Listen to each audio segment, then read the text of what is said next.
Hi, this is Dan McLaughlin from National Review. We are here at the Supreme Court today to speak to Justice Neil Gorsuch about his new book, Heroes of 1776, The Story of the Declaration of Independence, which he has co-written with his former law clerk and sometime co-author Janie Nitze. The book goes on sale May 5th. All right, Justice Gorsuch, great to have you here. Tell us a little bit about this is a children's book. What do you see as the target age for this book? Well, first of all, thank you very much for having me. It's a great pleasure to be with National Review. And uh, I remember being very influential when I was the age of these guys behind the camera. And as we were talking about earlier, James Buckley was a deep influence on me as a judge and one of the most gentle men I knew. All right, so target age of the book. I kind of think we had two groups in mind. So I wrote this with one of my former law clerks, Janie Nitze, and she is one of the most talented lawyers I know, clerked for me and for Justice Sotomayor, and is now mother of three young children and started her own preschool because she was dissatisfied with their offerings. Um, and we wanted to reach both kids and their parents. And I hope parents will enjoy this and learn a few things along the way that they didn't know about the Declaration of Independence and the signers. I think C.S. Lewis said, it's a pretty crummy children's book if the parents don't enjoy it too. Yeah, because I mean, looking through it, it certainly, the illustration certainly looks as if it was aimed mainly at kids who are old enough to read it themselves, but I guess some people will be reading it aloud as well. Yeah, you're right. The illustrations I think will draw in the little ones, right? Chris Ellison, our artist, he should win a prize for his work. It's just stunningly beautiful. It's all hand painted, no AI, no computers, no cartoons, and he really brings these people to life. And little details, like we talk about how much Jefferson loved nature and that he had a mockingbird that went around with him on his shoulder named Dick. And if you look, little children are going to find Dick throughout the book in various places. So you were 8 for the Bicentennial. Yes, that's Um, about right. so what is your memory of that, and what stuck with you from that? Yeah, and we're probably not too far off in age. I suspect you're a little I was younger. 4, Yeah, so all I right. remember it, but not perhaps as Okay, I vividly. do remember it very vividly. Uh, the country, if we think we live in tough times, everybody always thinks they live in tough times, is what I figured out, okay? But in 1976, we'd just come out of Watergate.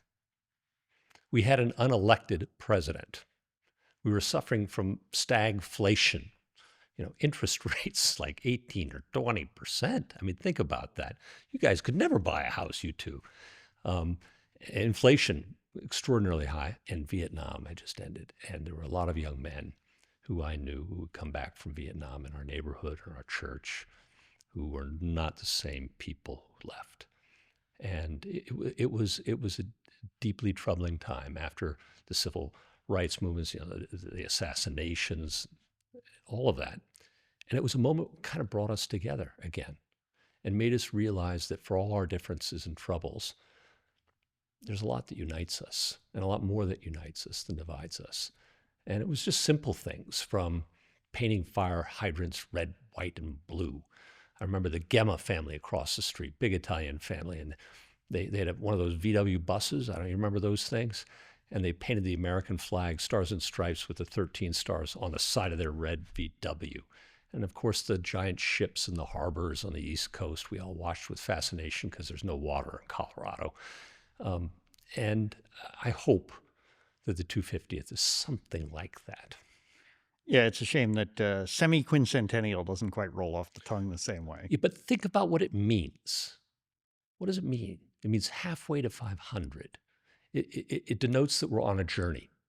And that's exactly how I think of our declaration, right? I mean, those three big ideas in the declaration, that all of us are equal, that we all have unalienable rights that come from God, not from government, that we have the right to rule ourselves. I mean, those are perfect ideas. They speak to every soul. They exclude no one. But it's a journey to realize those ideas. It's been a journey, and it will always be a journey. And our generation had Schoolhouse Rock, Yeah, that was 1976 as well. That it came out to celebrate the bicentennial. and there was a lot of, I think, patriotic education at the time. Is there? Do we have as much of that today? Do you think, or we is this filling a need, a hole that you think is missing? I I, I know we're missing something, and there are a variety of reasons why we don't teach history and we don't teach civics anymore. And I'm very distressed by it because surveys suggest like 13% of eighth graders are proficient in history at grade level, 22% in civics. And if you think it's bad for them, well, let's go to college. Turns out like 18% of colleges require a course in American history, one lousy course. And adults, 6 in 10, cannot pass the citizenship test that my wife took. And I can tell you, it's not hard, right? So yes, we have a deep problem. And Janie, it was really Janie's idea. She said, you've been complaining about this for a long time. Oh man, we should do something about it. And so yes, this is an attempt to help. You mentioned your wife is British. Did she come to this with a different view of background and view of 1776? I think my wife likes to focus on how much we mimic and how much we derive from England. And she's not wrong, right? I mean, if you look around the country, virtually every other state and every other town is named after a British king or queen, right? Virginia, Maryland, as she would say, all right? I mean, it just goes on and on. So she likes to focus on that. But, it wasn't always thus, right? I mean, in the book, we talk about the Franklin family. Ben Franklin, one of the leading patriots, of course, we all know that's. Do you know about his son, William? You know about his son, William. But he was a deep loyalist, right? At that time, you have to remember, only about 40% of the people believed in independence. And even during the debate over independence, it was a close run thing, whether they were going to declare independence. And 30% or so were loyalists. And the rest were kind of uncertain in between. William wound up moving to England, and the two men didn't talk for years and years. And Franklin, Ben, that is, was deeply, deeply angry and distressed because by signing the Declaration, he kind of signed his own death warrant. I mean, forget that this was an act of treason, subject to death by hanging. And they really took that seriously. And we can talk about the suffering of those people, but his son was among those who were effectively seeking his death. That's how he saw it. It was very personal and very real. You talked in your last book that you and Janie Nitze did, Overruled, talked about the individual stories to illustrate overregulation. And I feel like this book is trying to do some of the same thing with the signers of the Declaration, get to the individual stories. Well, how do you get somebody hooked on an idea? And I think facts and figures, all right, there are 13%, 18%, whatever, kind of don't speak to us the way stories do. That's how we relate to one another. I want to know your story. You want to know mine, right? And that's how we learn, really. And we figure, well, if you're going to get interested in the Stamp Act, right? And if you're going to get interested in the Articles of Confederation, it might be because of the people behind them. And the 56 signers were incredibly, incredibly interesting people. And their stories are moving. We forget that the revolution was 8 bloody, long years. A third of the signers had their homes destroyed. Many of them were imprisoned.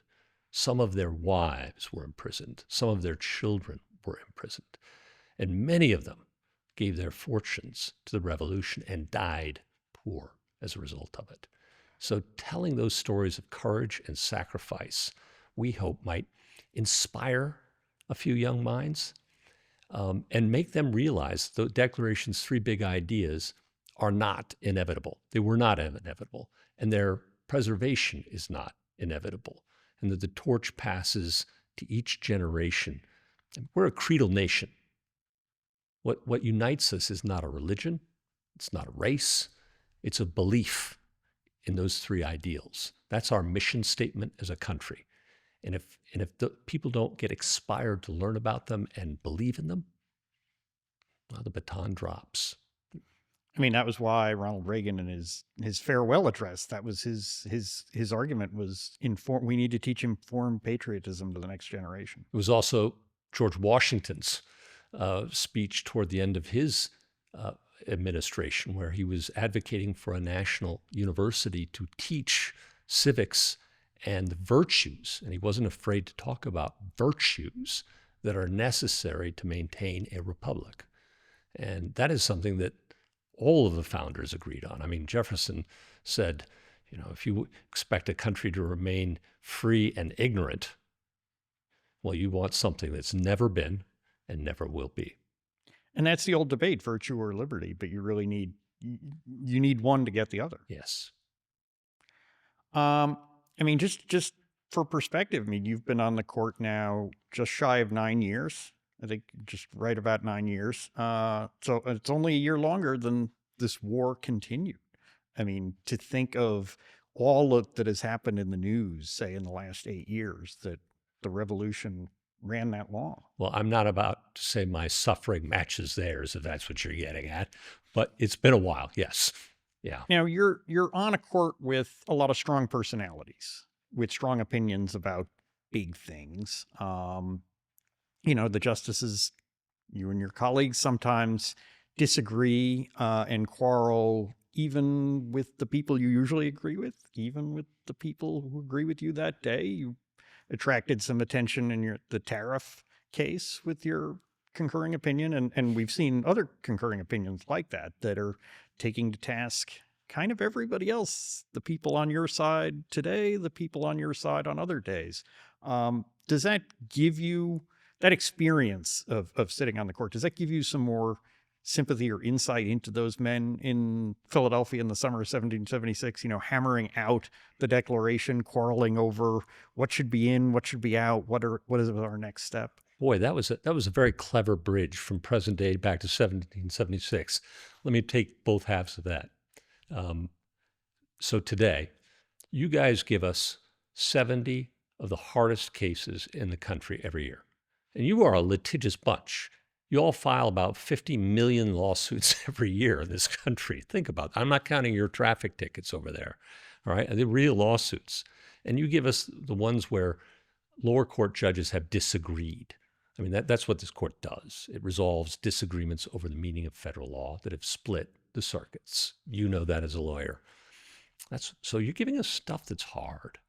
And you're asking 9 people from across the country, appointed by 5 different presidents over the course of 30 years, to work together to resolve those cases.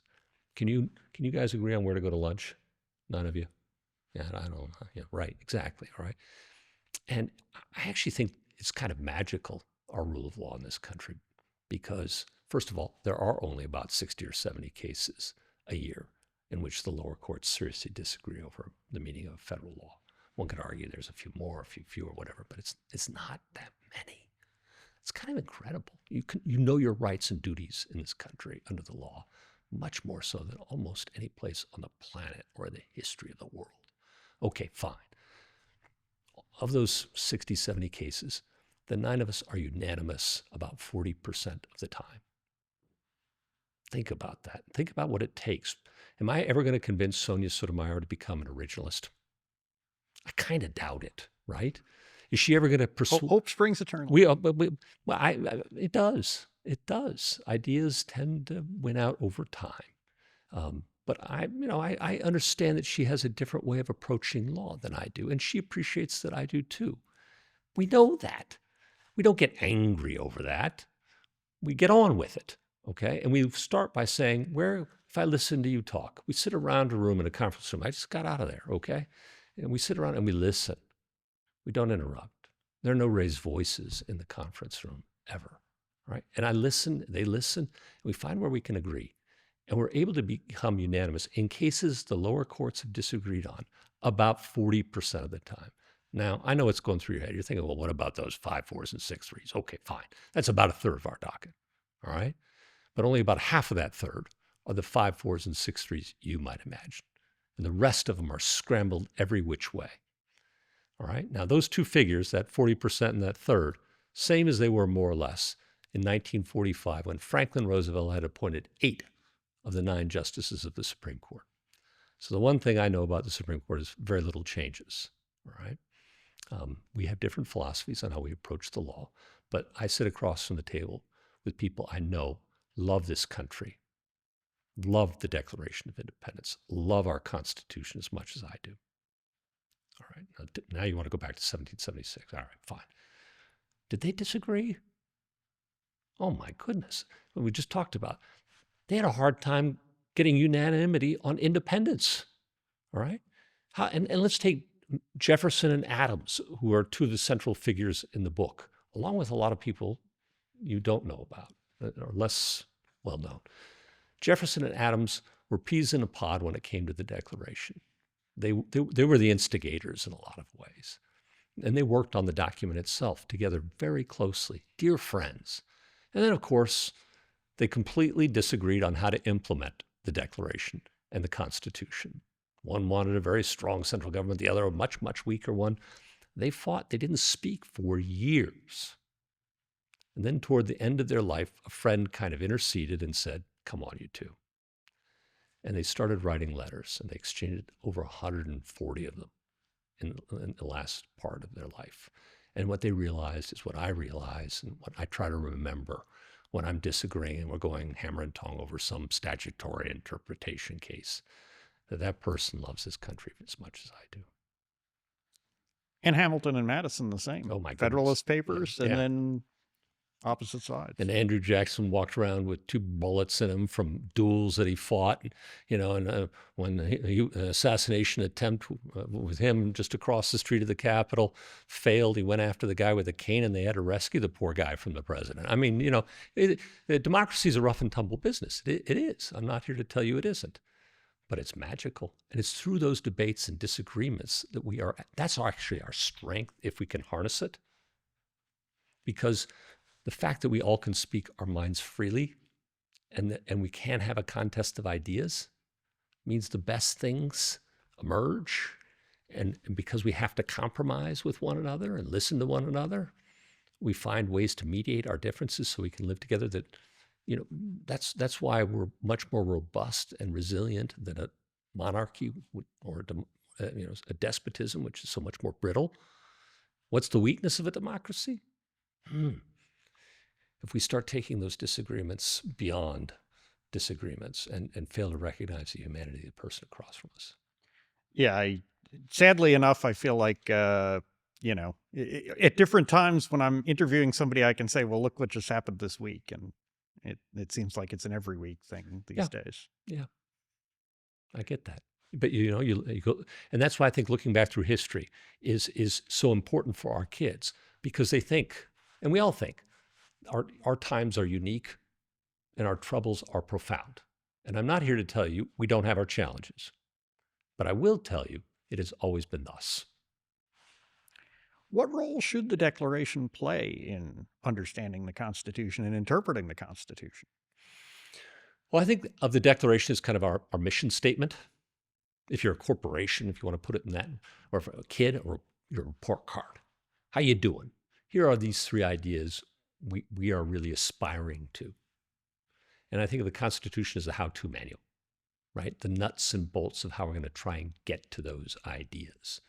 And so my job is to apply my part of the how-to manual, all right? Now, I'm 1/3 of 1/2 of the manual, right? The manual's got 3 branches of government, and it's got federalism on top of that. So I got to pay attention to my part of the manual and kind of stay out of other people's part of it. And if we all do our bit, maybe we'll progress towards those ideas. Are we teaching enough? Are law students learning enough of the founding era? No, they're not. I get disturbed so we're sitting in the conference room and there's Charles Evans Hughes and, Taft over there. And I have law students in here who don't know those men, can't recognize them. I bring them into my chambers and they don't recognize James Madison.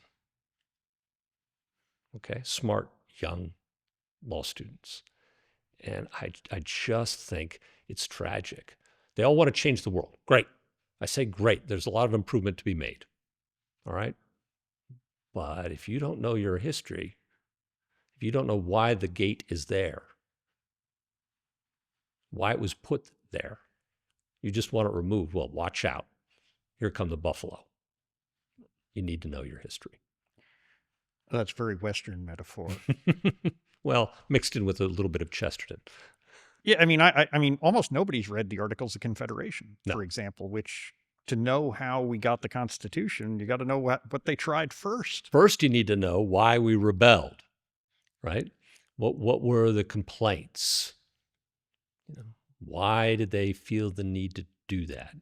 Is it just tea in Boston Harbor? Did it have something to do with juries and judges, their lack of independence of them? And did it have a lack of representation in their voices? Did it have a little bit to do with the ideas that we think about with federalism? And then, of course, you're right, with the experiment with the articles. Why did we get rid of those? Maybe we went too far the other direction. We wanted to decentralize in our fight against the king, and we went to the opposite extreme. Maybe the Constitution was a way to try to find a middle ground. But yes, nobody learns about that anymore. And one of the miracles is that in the middle of all of this, they don't just write the Declaration and send home, delegates to find out what their state legislatures are instructing them to do. They write this Constitution, even if it didn't work. They write all of these state constitutions. They hold elections in states that are half occupied by the British. Oh, I mean, one of the stories in the book is about the first printing of the Declaration with the signers' names on it. Where were they? They were in Baltimore. Why was Congress meeting in Baltimore? I thought it was Philadelphia, huh? Yeah, well, the British were attacking Philadelphia, all right? And Congress, I mean, this is how fragile, how contingent all this was, had retreated to Baltimore. But they needed to get the Declaration out. They had to get it out fast because, as we discussed, not everybody was behind this project, and they needed to rally people. They needed to persuade people. And so they turned to a local printer, a patriot printer, M.K. Goddard, who published a patriot newspaper and always put at the bottom of the newspaper printed by M.K. Goddard. Well, M.K. Goddard is Mary Catherine Goddard and used her initials for obvious reasons at that time. But when it came to the Declaration, what did she do? She put at the bottom of that document printed by Mary Catherine Goddard in Baltimore, Maryland, because she wanted to be identified as a patriot too, even though it could have cost her life as well. Yeah, I mean, the amount that they had to put themselves on the line really should be part of what we appreciate about all of this, about the sacrifices they had to make. And yeah, I mean, Thomas Nelson, one of the signers, was the head of the Virginia militia at the Battle of Yorktown. He saw that the British were using his house as one of their headquarters. This is one of the stories in the book. And he didn't hesitate to have his men fire on it. And when he died very poor, having spent most of his fortune in support of the revolution. They really did pledge their lives, their sacred honor, their fortunes to the cause. And he was asked on his deathbed, do you have any regrets? And he said, I'd do it all over again.